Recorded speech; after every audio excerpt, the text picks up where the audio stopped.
So I think we are live. Hello, everyone. Very good evening. How are you guys doing? You can just confirm me in the chats that we are live and you are able to hear me properly.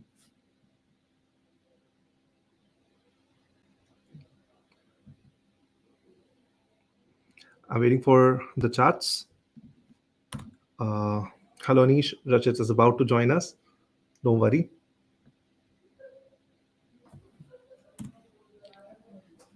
Okay. Guys, so let's just start the session. Yep. So again, welcome to this amazing session by Geeks for Geeks. Well, I'm Devashish Khare and I'm associate mentor here at Geeks for Geeks. In this session, you might have already understood from the title that what we are planning to do. We are going to be discussing about mastering in tech interviews, and we are going to be taking some of the quickest, toughest battles examples. And for that, we do have a very talented person here. We have Rachit Jain. He's a senior software developer at Tower Research, and he has been a YouTuber with more than 190K followers. So let's welcome Rachit and hear it from him. So Rachit, just give me a second. Okay, you are visible to everyone. Hey Devashish, hi, how's it going? We are doing very well, Rachit. Just looking forward for your amazing session. And Anish is also there. Rahul, everybody saying hi to you. Hey guys, how are you doing? By the way, thanks Geek for Geeks for inviting me in this webinar. Today, as Devashish has mentioned, we'll be talking about the tech interview process. And I have been in this industry for quite a long time and I have given a lot of interviews. Fortunately, also cracked a lot of them. So I have a lot of experience on this topic. And in today's webinar, I am really excited to share with the audience the lessons that I have learned. And obviously we will not be going into the implementation of algorithms, but it often happens that while you are preparing for interviews you're just focusing on the skills part, but it's a good reminder today to actually look at the whole process and understand where are the other gaps where you might be failing and not able to crack the interviews. Okay, so Rachit, can we start with the session now? The PPTs that you wanted? Yeah, let me share my screen, Sure. and then you guys can confirm if this is visible.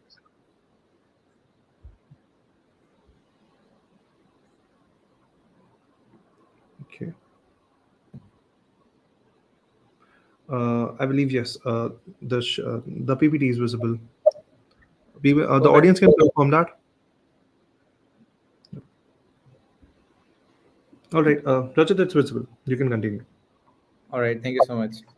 So, first, let's talk about software engineering and cricket, because the theme today is about cricket. And I was just thinking about like how software engineering and cricket do have a lot of things in common, and I think it also goes with other sports. But here is what I thought. So obviously, software engineering and cricket, they work with teams. Teams have their own goals, and they need talented people. They need skilled people in their team. They need discipline to be able to continuously deliver business goals. They also need a good leadership. Basically, this is important in ensuring that your developers are working towards goals that really matter. And similarly, the culture is very much important both in software engineering and cricket. If you have a very healthy competitive culture in which people are working hard, they are not blaming when you lose, and that's very much true. If you have worked as a software developer, you might have done some blunders which resulted in production issues. And similarly, in cricket, some days are not good where you do not perform well and your team loses. But the thing is, we have to learn from our mistakes, and this environment and the culture of identifying where we are failing, not pinpointing our like it's good to win, but if you're losing, not to pinpoint it on some one or two people, but to actually learn lessons from them and move on to ensuring that such things don't repeat and we win the next game, or we do not repeat such things in production again. So this is one other thing which I found is pretty common. And one interesting thing that I also found is backups. So if you are talking about a cricket match, let's say a player gets injured, you need a backup player to replace them, right? Similarly, in software engineering, when one of your server gets down due to whatever issue, like power issue or something like that, you need backups there as well. And then obviously, lastly, we have mentorship, in which you need a coach while you are not playing matches and while you're developing features. You need good mentorship and personal upskilling to be able to grow your team further and deliver more value. So yeah, this is one line of thought that I had to draw comparisons and similarities between software engineering and cricket. And now we'll be moving on to understanding, like, this slide is very important, things that matter during a technical interview process. So I'm now shifting my main intent towards the technical interview, which is why I'm assuming the audience is here. So we'll be going through this list and talking about each point briefly. So the first thing is resume. uh, as a software developer, you need to have a pretty good resume that does not get rejected by the bots. You need something in which when you're applying to a company, the resume should have important keywords. So based on if you are applying for a front-end job, your resume should have words like HTML, JavaScript, React, CSS, things like that. Also, in your resume, your education, your past experiences, your projects, they do matter. And how concise your resume is, again, one important aspect that you have to keep in mind. But resume is just one entry point to get you out of the thousands of people that are applying to a job. The next thing, if your resume is shortlisted, is obviously the technical round, in which your coding skills matter quite a lot. And when I'm saying coding skills, I also am talking about the correctness of your algorithm. If you are writing good code which is doing what you think it's doing, but it's not solving the problem, it's not good. So understanding the problem statement, ensuring you're writing the code which is solving the problem, is pretty important. The next thing is how quick you are in thinking about the in first of all, how quick you are in understanding the problem. The next step is to how quick you are in discussing with your interviewer whether your approach is correct or not, and then your speed in writing the code, and then your speed in explaining that code and having that post code communication with your interviewer and follow up questions. All those things matter quite a lot. If you're in a coding interview in which you spend a lot of time in just understanding the problem statement or explaining your solution, and you do not reach the step of completing your code and have that communication whether it's working or not giving the interviewer the chance to come up with the follow up questions, they automatically decrease your chances of success at a technical interview. So speed does matter quite a lot, and that comes with practice, of course. And then also complexities. I mean the time and space complexity. If you are writing code, and if the interviewer is asking you how fast your code is, and if you are saying it's blazingly fast, that's not good, and it's not going to reflect well if you are coming for a coding interview. So understanding the time and space complexities is also pretty important. The next thing is communication skills. It's obviously very important to have the coding skills, but in a technical interview, we are more interested in understanding how good you are as a software engineer, and it also involves a lot of communication. If you are good at what you are doing, but you're not able to communicate how you are approaching the problem and why you think your algorithm is correct, or if you're not able to explain your thought process and you're struggling there, then again, it's a red flag and you might not get shortlisted further. So communication is very important when it comes to technical interviews. Quite often I have seen candidates, after the interview is over, they are like, I think I did good, I have solved the problem, I should get selected. But when they get the rejection, they are really surprised. And instead of understanding why that happened, they are mostly like, ranting or cribbing about it's the problem on their side, they missed out an opportunity. So it's better to reflect on the gaps, think about where you went wrong, identify your shortcomings and try to work on that. And communication is pretty important, I would say. Now, the next thing is behavioral questions. Behavioral questions are again important at entry level as well as experience levels. The importance of behavioral questions increases with your career. So if you're coming for a senior title, then obviously we would drill you more into like how do you handle conflicts, what do you do when a junior is not behaving correctly or they are more like arrogant and something like that. So behavioral questions, I would say the priority increases with your seniority. And system design is again in that category of if you are coming like straight fresh out of college, I wouldn't mind if you are not that good at developing systems. And that's how the technical interview world works today. Today we are mostly especially like if you talk about the fan companies, they really drill into data structures and algorithms. Google still interviews front end developers for data structures and algorithms. So it's a system today and you can't do much about it. So instead of again cribbing or crying about it, it's better to actually develop and focus on your skills instead. So system design is something I would say spend more time in system design once your seniority is rising. So it's really good if you are a fresher and you go into a startup, because over there you would be actually learning system design.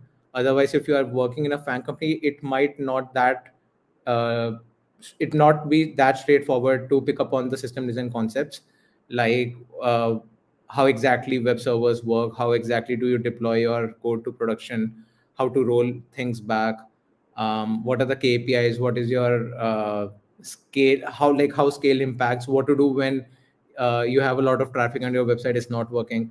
So such things do happen quite a lot in startups, and from experience, you pick on things really fast. So I would recommend that if you're starting fresh, it's good to go into a startup, and that would easily help you. If you are obviously working hard and doing a lot of projects, then obviously your system design skills will improve.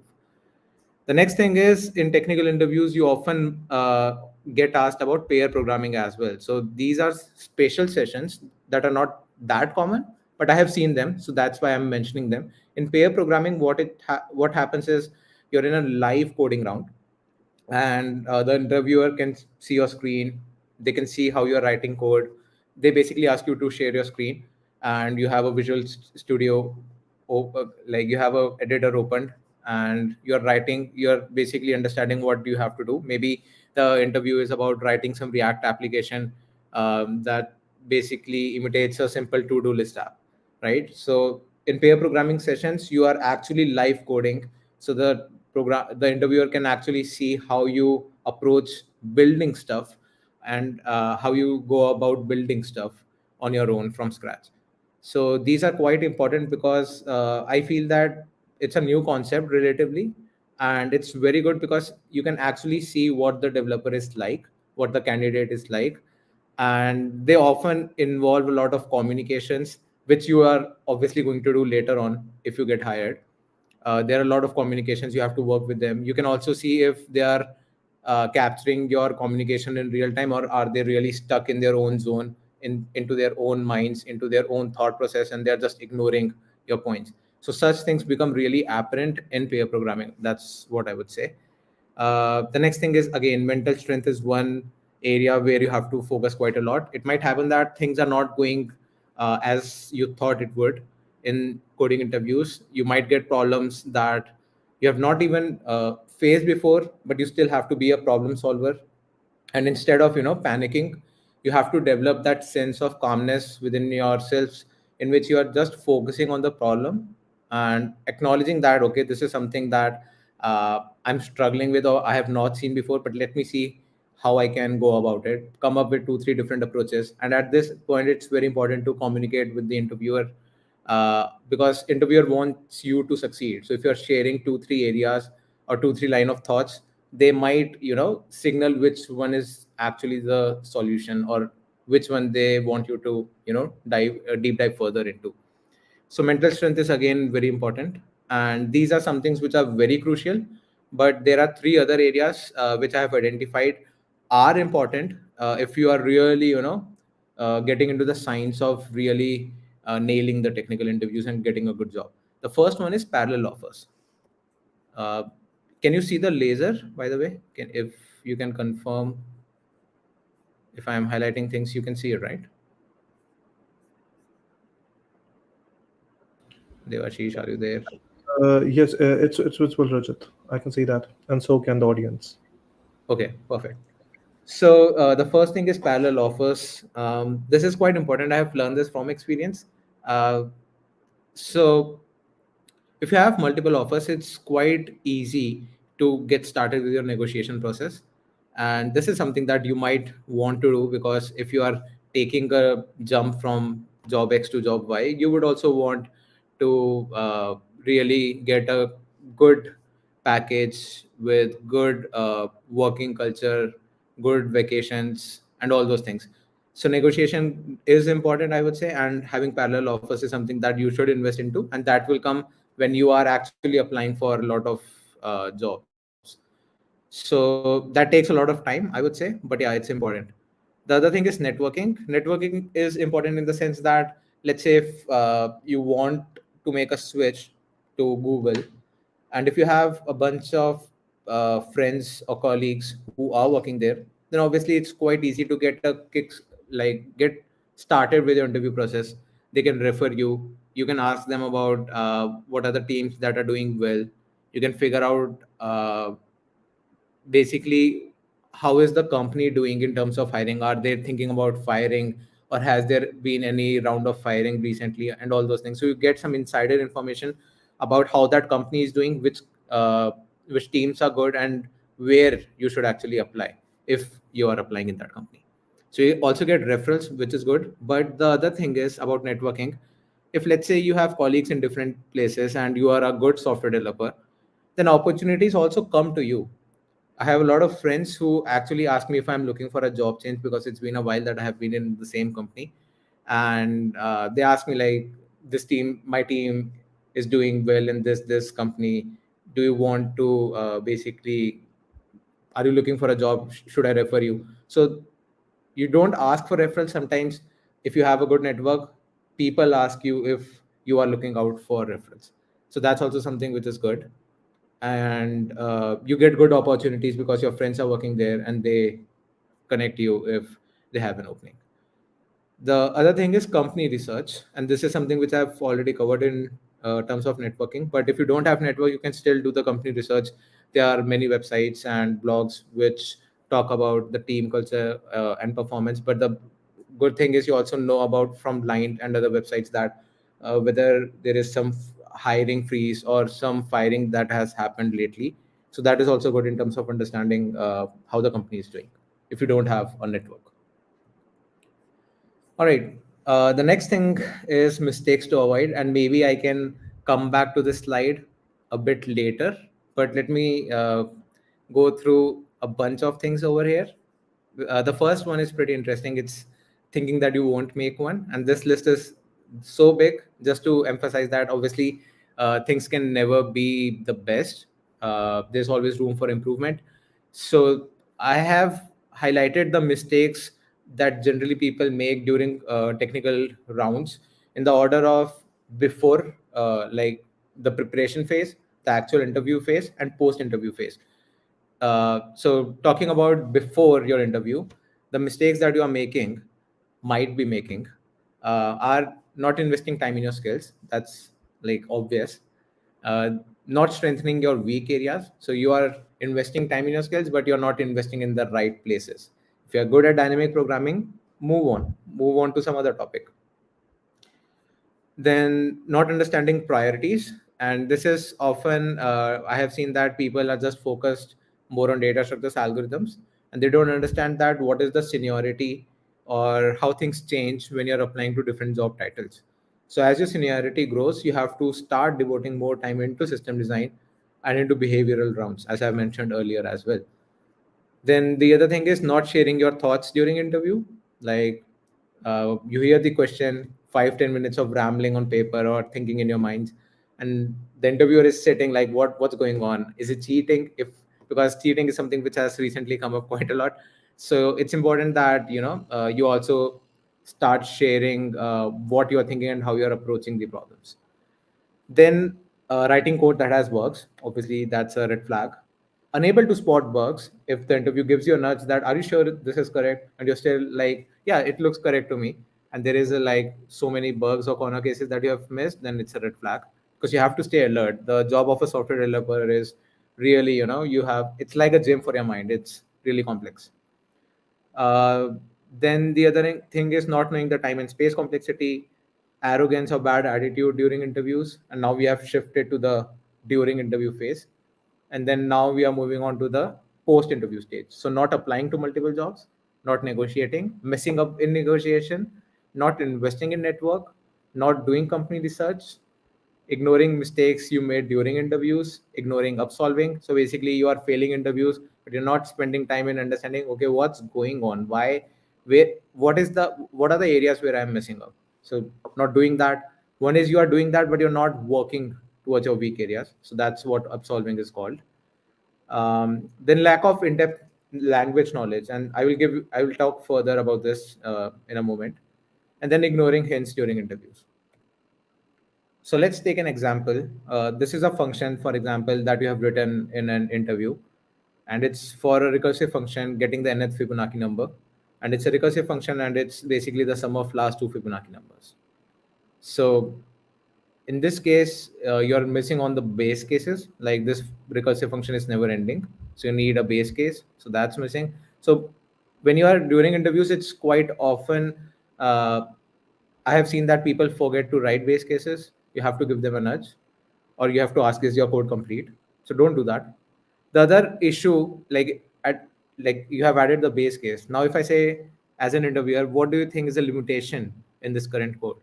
So you should know that if n grows quite a lot, you might go into Stack Overflow, not the website, but recursive functions use Stack. And if a recursive functions goes a lot into like depth, it might cause Stack Overflow. Basically, the stack memory size, it just explodes quite a lot and results in an overflow because there are limits on the memory space a stack can take. So if you do that, the next thing I can ask is, you're still using stack space. Do you really need that? So you might come up with an iterative version. You can say that the ith Fibonacci number is the sum of the last two elements of the array. So you can use an array to solve or convert this recursive solution into an iterative one. But then it's still not that good because you can still optimize the space complexity. You don't need the array. You can simply take three variables to solve this. So if you are able to understand and have these back and forth communications with the interviewer, then it's a good sign. But if you are messing up in any of these areas, then we would actually not rate you 10 out of 10 on your technical skills. And you do want to be rated quite good in your technical skills because that's the bread and butter. Next example is about language internals. So let's say your data structures algorithms are quite good and you're a JavaScript developer. And I share this example snippet with you in which we have a for loop. I is from 0 to 5, I plus plus, and I am setting a timeout. A set timeout is a browser API in which you can pass in a function and tell it how many milliseconds later you want it to be executed. So the first console.log 0 should happen at the 0th time. The next should happen at 1000 milliseconds, which is 1 second. Then I is 2, and you are setting a timeout to log 2 at 2 seconds, then 3 at 3 seconds, 4 at 4 seconds, and then the for loop is over. So you're expecting the output is 0, pause of 1 second, then 1, then pause of 1 second, then 2, then 3, and then 4, with a pause of 1 second each time. But the output here, surprisingly, is console.log I is always 5. So you get 5, 5, 5, 5, and 5. So get 5 each time. And this is how closures work in JavaScript. You can fix this obviously. But if you have like 4 years, 3 years, 2 years of experience, not two, but if you have like 3 or 4 years of experience in JavaScript and you can't solve this or explain why this is happening, then I would say that you have not really invested much into how that language works. And that's not a good sign if you're talking about even mid level or senior level titles. So, yeah, these are some things which you have to keep in mind. Now, I would shift my focus to let's understand the universe or the kind of things we have to do in our preparation phase. So, obviously, you have to work on data structures. You have arrays, strings, linked lists, stacks, queues, trees, graphs, so on and so forth, right? You have a comprehensive list. You can refer to Geeks for Geeks as well to basically have a look at top 10, top 20 problems on each of these topics and figure out where you are really strong, where you are weak, and work on those things. On algorithms, the search algorithms, the sort algorithms, greedy algorithms, dynamic programming, graph. So you have a bunch of algorithms as well that you have to work with. So this is one thing, data structures algorithms, I think we all know.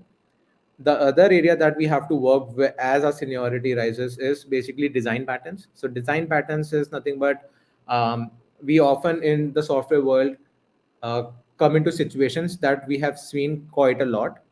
So basically we have seen some patterns, and to solve those patterns or those problems efficiently, we have design patterns. So factory pattern, observer pattern, singleton design pattern. You might be using these patterns because JavaScript comes a lot with observer pattern, for example. So you might be using these patterns, but you might not be aware of the terminology. And as your seniority rises, understanding these patterns and actually seeing whatever language you're working with, how those patterns are already living in your language is pretty cool and useful in communication with your colleagues, because it's quite easy to say that okay, we are going to use singleton instead of saying okay, to solve this problem we are going to have a global variable which is only initialized once, and you can refer from different areas of your code, you can refer to it, but you always get the same instance instead of having all like multiple lines of communications. And it might happen that the other guy is not understanding correctly what you're saying. It's better to name these things and just say that we are going to use singleton pattern. So these things are important, and as your seniority rises, it's expected that you spend time in understanding and developing the basics and essence of these patterns. The other thing is system design. So you should know like system design can briefly be categorized into like LLD and HLD. HLD is high level design, in which we are talking in terms of the boxes, like this is my server, users are making requests, this will go to this API, these many microservices, here is the database, here is replication going on. If some failure happens, this is my slave, it will take up the role of master, and so on and so forth. So having this high level discussion, that is HLD, and LLD is basically coming into like classes and actually writing some code for solving some problem. So these are like DSA followed by design patterns, system design, and then the behavioral questions. And this is a screenshot basically about the Amazon's principles that they value quite a lot while hiring as well as when you're working. These are some areas in which you will be rated and considered, like how good you are doing in each of these categories. Your promotions are decided based on it. So it's really like Amazon has scaled the hiring of web developers on these pillars. Like we want to hire people who actually are customer obsessed, like giving supreme importance to your customers. And all these things reflect quite a lot when you're talking about massive, like thousands of software developers working. So these pillars and mindsets, like creating this synergy between your upper management, lower management, and then your developers is quite important to set up the right culture. And then just give it basically helps higher management develop that trust that our lower verticals or the lower teams are performing well, because we have hired people with common mindset, and these are the areas where we want to excel. So you have to actually go through each and every one of them, develop some stories. Like this is an example, like for customer obsession, you might get a question like how would you choose which features to implement and which are most important to our customers, right? So in behavioral rounds for each of these different types of questions, you have to spend time and figure out, or summarize your experiences, your personal experiences in your career, and how those reflect these values. You have to keep them summarized, because if you're doing all these calculations about your experiences in a real interview, then it's not really crisp, because we are not very good communicators, I believe. So we need some practice over there to tightly have a very nice little story in which you can highlight that how you have shown ownership, how you have shown customer obsession. So it basically helps, it makes the job of interviewer easy to understand your stories and get impressed by you. So yeah, you have to spend time here as well. Now, talking about discipline and skills, uh, we all know that Virat has been phenomenal in having the discipline and working really hard to reach where he is today. But what we can learn from cricketers is that we have to really work hard to be successful, right? And I would say if you are struggling here, then I would question that how is your sleep cycle? How active are you? How many hours you are spending watching Netflix? Because if you feel that you're not having time, then it's most likely wrong. You have quite a lot of time. It's just the procrastination has really developed strong roots within your life cycle, that your day-to-day activities are so shaped that you're not able to come out of that loop, break that barrier, and get into the healthy flow and creating the discipline to work on your skills. And I would suggest that in such cases you should develop small action plans, that instead of feeling bad for weeks and months and years that you're not in Google or Amazon, instead of doing that, just develop small action plans that, okay, I will be solving 2 questions per day, and I will be applying for at least 5 jobs per week. So developing these small action plans kind of remove that procrastination and make you a little bit into momentum to get started with good habits. So that's one way. The other is investing in your skills. If you are basically feeling that it's quite difficult to be really good, you can obviously spend on e-learning, like buy courses or go through, like you can try things on your own. If you feel you need some mentor, you obviously now have so many good courses where you get personalized attention as well. So you can invest in your skills. And the third is absolving, give interviews, see where you are failing and work on them. The next is communication, and this is one area. And I think we all know that if you're not communicating well enough, you might be good, but your explanations can ruin it all. So communication, as I've highlighted earlier, is quite important. While we are on the topic of communication, I would really recommend, do not think inside, speak up. Speaking whatever you are thinking is far better than not speaking at all for minutes, unless you mess up like Ross. In that case, yes, you really shouldn't have said anything. But most likely, it's always better to give some hints, uh, mumble some words. It should not make sense, but kind of give some path to how you are approaching the problem, so that the interviewer can understand like how you approached and came to a final approach. So that's really good if you are able to do that. Handling pressure. Okay, so this is quite important. We all know that Yuvraj Singh had hit 6 sixes in an over, and just think about the pressure he had on the last ball of that over, and think about the pressure the bowler had on that last ball, right? So even in coding interviews, it quite often happens that when we get some questions which we are really uncomfortable with, we face a lot of pressure. We are under like anxiety, and so much like nervousness comes into our body language that we often lose our cool, and we just give up, or it's quite apparent or visible from our behavior that now we are just mumbling or shaking, and we are not really sure of what we are doing. So that's not a healthy sign. I would say it's a human sign, but not a healthy sign for you to get hired, because we would want the best people out there.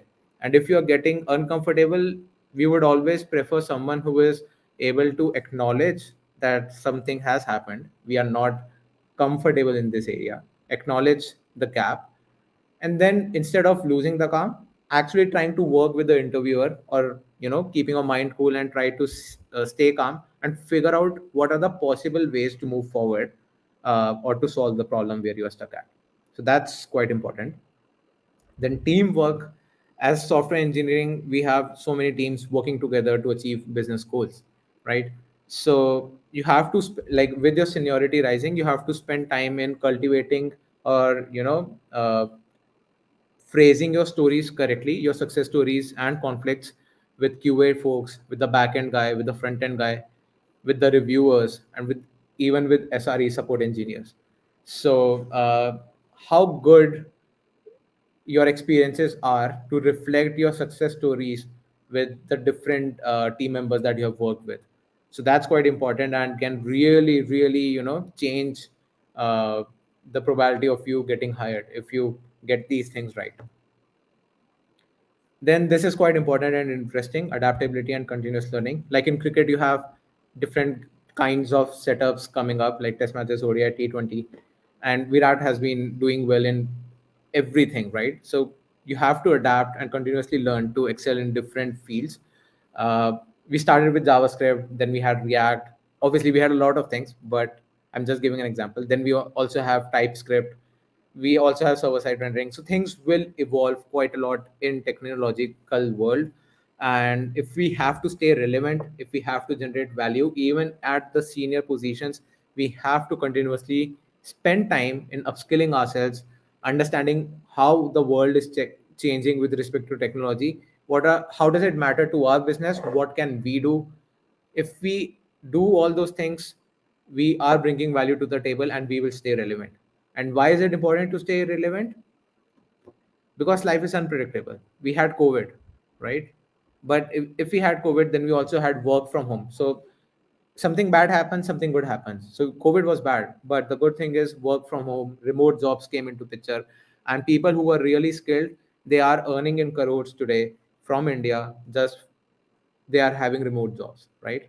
I know a bunch of people who are doing this, and life before COVID, this was not the case at all, right? So we have seen uh, really things are unpredictable, and if you are relevant, if you are generating value, it will always help. The other thing is tech firing. That was also not expected, but things do happen. Even if you are good developer, it might happen that the luck was not in your area and you got fired. But survivors survive, right? If you're really good, it's quite easy to get a new job. So yeah, you have to spend time in adaptability and continuous learning. It's quite important for stability in your life. Mental strength and attitude. So this picture is about Anil Kumble. He had a broken jaw. He had to undergo a surgery next day, but he called his wife, told about all the, that he got injured, broken jaw, surgery next day. But then after, like, when he was about to cut the call, he told that, okay, I'm going back, I have to bowl. So he bowled a lot of overs in this match, and this shows like how much mental strength he has, right? And how is it relevant for us? Again, like, how do we behave when we are getting stuck in interviews, right? Are we losing our cool, or are we staying calm and focusing that, okay, I am in an interview, I have to stay alert, I have to stay calm, I have to solve problem. So what is the attitude that you are highlighting is quite important. And not just in during interview phase, before the interviews, when you're preparing, it's very easy to hit those days where everything looks very blue. You also have life problems, your motivation levels are gone. But mental strength is, again, like, we need to fix our dopamine systems, and like, we should not just be getting dopamine hits just by watching reels. We should spend or train our body in the sense that if you're working hard, our dopamine levels increase that way. And it's quite important. I'm going into a bit of neuroscience here, but I have seen that this change in your mental thought process of actually liking working hard really makes the journey very easy to enjoy. And obviously you are upskilling, you are getting better, and it becomes a closed feedback loop. You're getting better, you're seeing results, you're putting in more work, and you really improve quite a lot this way. So yeah, that's one thing that I wanted to discuss. Okay, coming towards the ending of this webinar, I want to discuss few other points as well. The first is good fit. Um, so when you're spending 50 minutes, 60 minutes with an interviewer, the end result is whether we also see if you're technically good. Are you a good fit? Were you listening to me when I was basically communicating with you in the interview process, or were you like hard stuck in your thought process, and were you like ignoring or being arrogant about the ideas that I was sharing? So those things matter, because if you scored exceptionally well in the interview but you have a lot of arrogance, and I don't really enjoy it working with you. I don't see that if I'm going to work on some project, I don't want to work with this guy. So if I am having that vibe, then obviously I'm going to reject you. So behavior and attitude, good fit, and these are what like Amazon and Googliness rounds are about, right? The ownership, customer obsession, behavior rounds. These things actually check if the person is a good fit for a culture. Finally, talk is cheap. your resume should not talk about things that you don't know, or when you're communicating stories, behavioral rounds, don't say something which is a lie. And then as an interviewer, we are pretty smart to figure out if you're lying or if you are just talking, and in actions we don't see those values that you are promising during like communication. So avoid that, be honest, and do a good job. That's all from my side, and back to you, Devashish. Um, well, I hope I'm visible. Just give me a second. Yep. Well, thank you, Rachit, because I personally, had so many new things to learn about today. And I believe same has happened with the audience, to all the crowd who is going to be giving their interviews now, the fresher, and to all the people who might be, switching their jobs. They should be keeping all the points in mind. The stories that you put up, I didn't know of, like that Anil Kumble one. I didn't know that. So it is pretty inspiring that there are people from whom in ways we can take inspiration in our field as well. So thank you for that, Rachit. And I would want all the audience to, ask the questions if they have. They have attended the session. They have Rachit with us here after a very long live on YouTube, and there are a few people who are asking about you. So if you want to answer those questions, along with that, we are inviting questions about the session. Please do that. Till Rachit is going to be telling you about an event going on here. You can post your queries in the chats, and we can take that up. Right. So as you can see from the banner as well, Geek Week is going on, and it's a week-long festival. I think Geeks for Geeks has been doing for quite a few years now in a row, Correct. Correct. and I'm happy that this year I was able to be a part of it. Um uh, Basically, it's a fun week based on like Geeks for Geeks is doing a lot of interesting stuff related to coding, and a lot of webinars and fun stuff is happening. And I'm happy that I was also a part of it via this webinar. Also, I think in Geek Week, Geeks for Geeks is doing a good job in terms of actually offering great discounts on the courses.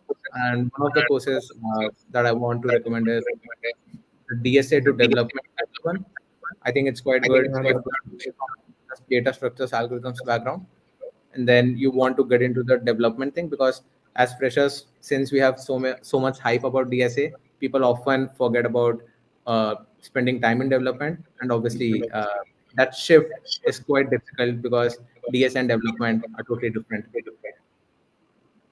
Yeah, surely. So, Rachit, I believe there is one question from Anish. You can take that up. Okay, so Anish is asking how to approach startup as fresher with big career gap. So I'm guessing like this. I have seen many of my friends. The career gap is due to preparation for civil services, and the repeated failures over there is quite crushing when you see your peers moving forward. But even if you have a career gap, I would say first ensure that uh, you have the right mindset. Don't be in the mindset that, okay, I'm in a career gap, my friends have moved on to senior titles, how can I come back? So that should not be the agenda. The agenda should be to first accept that now you actually want to come back over here with full heart, because you have to like your job in order to do good, in order to be really well in it. So first develop the right mindset that, okay, now I'm giving my 100% attention to this. And then obviously you have to spend, since you have a career gap and you are out of touch, you have to now work really hard to actually convince people via resume that you are actually good, because no one has the time, no one gives you importance enough, because world is not revolving around us, right? So you can't expect people to know your personal situation and give you that opportunities. You have to create opportunities for yourself. So you have to start contributing a lot on GitHub. Uh, Actually spend 3 4 months, 5 months on a single project which shows the expertise that you have developed, and then career gap is not any problem at all. Okay, if your resume, your project is showing your talent, then you simply need a referral, which I think your colleagues can help. You can apply. But yeah, I would say open source and some projects which show your expertise is the best way. And especially for startups, because startups are quite flexible in hiring. in well-established companies, you don't take exceptions, but in startups, when you have personal connection, if a colleague, if an employee there says, okay, I know this guy, he's really good, uh, they will actually make exceptions. So approaching startups with a career gap is quite easy, I would say, as compared to well-established companies, and that's the path anyone should take. Agree to that, Rajat, because building up your GitHub profile and contributing to open source is really a breakthrough at many points. So Anish, I hope that has answered your question. Um, and Rachit, I'd just tell a little more about Geek Week to our audience. So the Geek Week is actually till 21st, and in this whole week, we have made a complete course for this week, which is completely free to you, and that has sessions lined up. It is already going on, and all there are more forthcoming sessions. These are all completely free and by industry experts like Rachit. Rachit was sharing all the information and how informative it is. You already know that, correct? So just similar sessions and sessions like these are going to be coming in the forthcoming days. You can enroll for that. That is completely free. And what is on the top of it? Well, we are continuously having contests, and in those contests, if you participate and rank high, then you would be getting goodies and prizes. So go check this out. Geek Week is there for you, and you should avail everything to the fullest. Along with that, as Rachit mentioned, we are giving heavy discounts on the courses. So if you want to check any one of the courses out, you can, and we will be giving you discounts up to 35%. Right. So that is it for the week.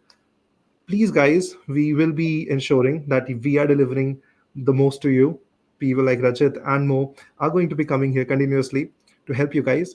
And Rachit, personally, thank you so much for being here, for taking out time, and for doing this live, because many of the people were already missing you from YouTube, and now they have seen you live again here. Thank you for coming, Rachit, and thank you for the audience for being here and being very engaging. Let's wrap up the session, and I hope this had helped you a lot. Um, and well, Rachit, you can find both Rachit and me by my name in the LinkedIn. All right. Uh, Rachit, if you want to ask, tell anything to the audience, you can, and then we can Yeah, conclude the session. I would just want to thank everyone, Geeks for Geeks, Devashish, Thanks. Shagun, and everyone from the Geeks for Geeks team, as well as the audience for joining this webinar. I really had a lot of fun.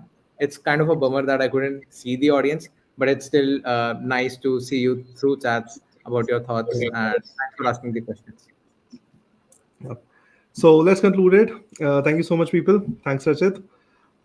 Let's get it done. Thanks. Bye bye. Bye.